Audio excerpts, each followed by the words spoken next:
Salam sejahtera, terima kasih karena bersama dengan saya di Nazilin Unity Channel. Apa rahasia sebenar PAS di sebalik isu ladang babi? Jika tiada apa nak disorok, PAS patut benarkan. Razman jawab isu ladang babi. PAS digesa untuk memberi ruang kepada adun Gunung Semenggol. Razman Zakaria menjawab secara terbuka mengenai kontroversi ladang babi di kampung Tanjung Keramat yang dimainkan parti itu pada kempen di Air Kuning. Pada 2020 hingga 2022, Razman merupakan Exco Pertanian Negeri Perak yang secara langsung memegang portfolio berkaitan penternakan termasuk isu ladang babi. Setiausaha Amanah Perak, Salman Saleh berkata, selepas terdedah bahawa Razman yang bertanggung jawab dalam isu ini semasa pentadbiran PN, pemimpin PAS itu tidak diberikan ruang untuk bercakap kepada media. Kini, apabila isu ini dibangkitkan semula oleh PAS, kami difahamkan Razman sendiri tidak diberi ruang bercakap kepada media. Malah diletakkan di belakang tabir sepanjang kempen PRK Air Kuning. Oleh itu, kami menggesa PAS supaya memberi laluan kepada Razman untuk sekali lagi atau sekali sahaja tampil dalam sidang media dan jawab dengan jujur semua persoalan ini, katanya dalam satu kenyataan media petang tadi. Ketika ditanya media pada 2021, Razman menyatakan bahawa kerajaan tidak boleh tergesa-gesa kerana penternak telah melabur jutaan ringgit untuk mengurangkan masalah bau. Salman berkata kenyataan itu jelas memperlihatkan keengganan untuk bertindak sekaligus mendedahkan sikap pasif beliau terhadap isu yang kini cuba dijadikan alat kempen politik. Kata beliau, kalau tiada apa-apa hendak disorok, beri ruang kepada Razman untuk menjawab persoalan yang dibangkitkan, ujar beliau lagi. Hari ini, saudara-saudara sekalian, juga tular satu laporan media, 4 negeri Perikatan Nasional paling tinggi kes dadah, Kelantan paling teruk, dipetik daripada Harapan Daily, April 18, 2025. 4 negeri di bawah pentadbiran Perikatan Nasional PN mencatat kes penyalahgunaan dadah tertinggi di Malaysia. Paling parah membabitkan negeri Kelantan yang melaporkan 1,130 kes dalam setiap 100,000 penduduknya. Timbalan Ketua Polis Negara Datuk Seri Ayub Khan Maidin Piche berkata, Terengganu pula kedua tertinggi dengan 914 kes, diikuti Perlis 965 kes dan Kedah 898 kes bagi jumlah penduduk sama. Beliau berkata berdasarkan statistik pada 2024, sebanyak 192,857 kes penyalahgunaan dadah direkodkan di seluruh negara.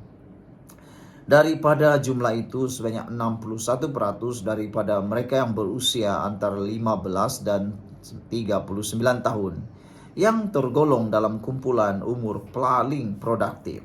Jumlah ini membabitkan 56% daripada mereka adalah lelaki dan 75% daripadanya adalah Melayu, dengan 37% daripada mereka menganggur, katanya pada sidang media di Ibu Pejabat Polis Kontijen IPK Kedah semalam. Pada itu, Ayub berkata daerah Pendang di Alor masih mencatatkan kes penyalahgunaan dadah tertinggi di seluruh negara, iaitu 1,798 bagi setiap 100,000 penduduk. Selepas Pendang, 4 daerah di Kelantan iaitu Kuala Krai, Bacok, Tanah Merah dan Pasir Putih mencatatkan kes penyalahgunaan dadah tertinggi di negara ini, katanya. Sekian untuk kali ini, jangan lupa tinggalkan komen Anda. Salam sejahtera. Inilah yang paling memalukan sekali, kata netizen.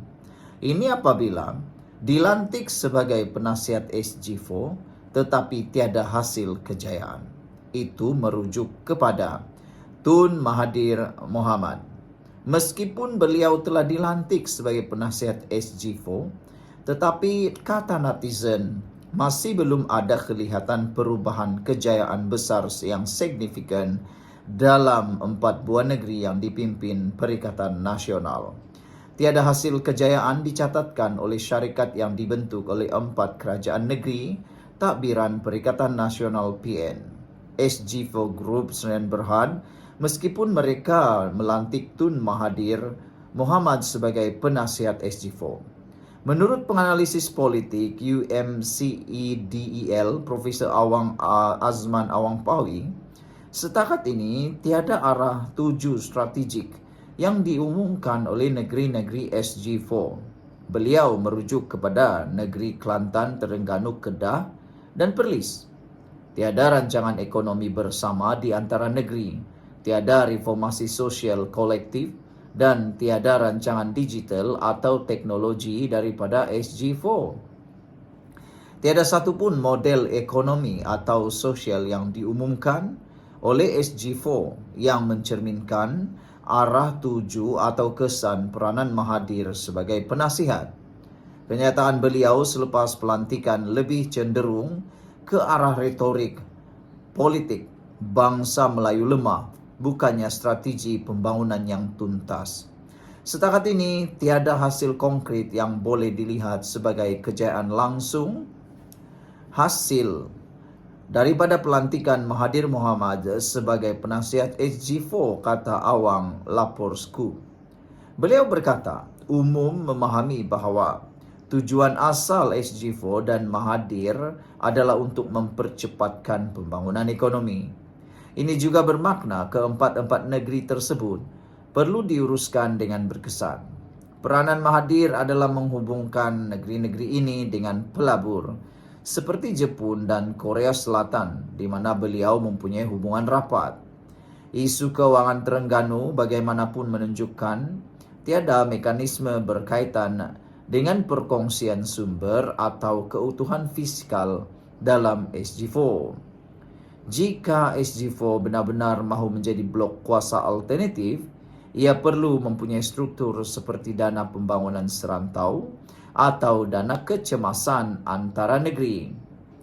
Paling tidak pun koordinasi untuk pelaburan dan keusahawanan antar negeri. Tetapi, kita tidak melihat sebarang usaha bersama dari anggota SG4 untuk membantu Terengganu. Ini menunjukkan SG4 lebih simbolik, bukannya institusi yang berfungsi. SG4 ditubuhkan pada September tahun lalu dengan tujuan berkongsi kemakmuran oleh 4 negeri tersebut dan Dr. Mahathir dilantik sebagai penasihat. Gagal takbir SG4, tapi Kempunan Putrajaya. Pada Mac 23, 2025,